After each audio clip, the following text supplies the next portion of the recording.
কি করলো কুকুর? কেন মন ভাঙলো হাজারো যুবকের? চলুন সরাসরি দেখে আসি।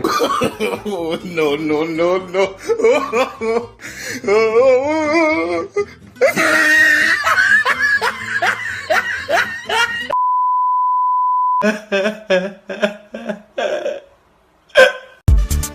ধন্যবাদ। পরবর্তী আপডেট পেতে আমাদের সাথে থাকুন।